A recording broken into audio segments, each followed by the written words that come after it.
নমস্কার বন্ধুরা, তনুশ্রী কিচেনে সকলকে স্বাগত জানাই।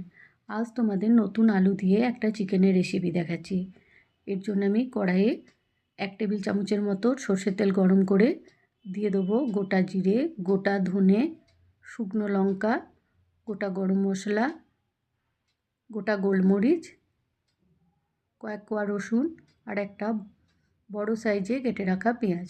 এরপর এটা লাল লাল করে ভেজে নেব। খুব বেশি লাল করে ভাজবো না, হালকা লাল করে ভেজে নেব।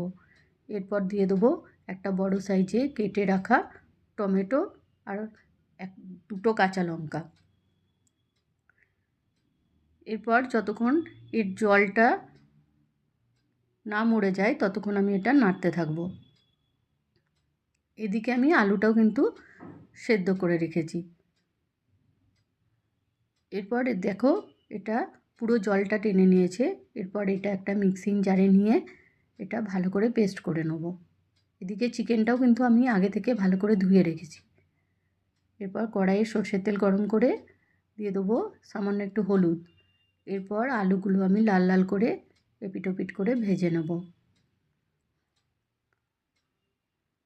আলুগুলো ভালো করে ভেজে নিয়ে তুলে রাখবো।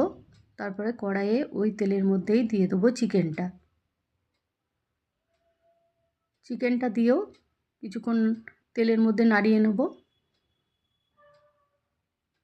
তারপর দিয়ে দেবো পরিমাণ মতো আদার পেস্ট, আর দিয়ে দেবো পরিমাণ মতো হলুদ আর পরিমাণ মতো লবণ। এবার এইটা দিয়েও বেশ কিছুক্ষণ আমি নাড়তে থাকবো। দেখবে চিকেনটা থেকে বেশ কিছুটা কিন্তু জল বেরিয়ে যাবে।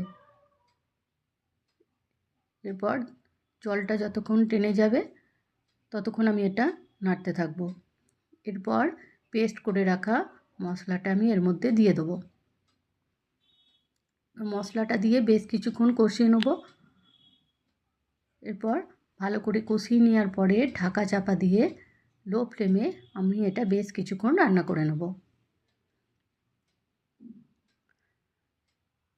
এবার যখন দেখবে চিকেনটা থেকে বেশ তেল বেরিয়ে এসেছে তখন দিয়ে দেবে ভেজে রাখা আলুটা দিয়েও বেশ কিছুক্ষণ নাড়িয়ে নেব।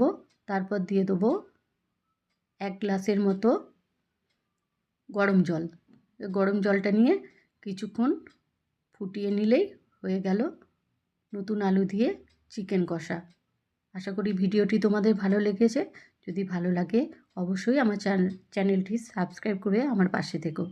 ধন্যবাদ।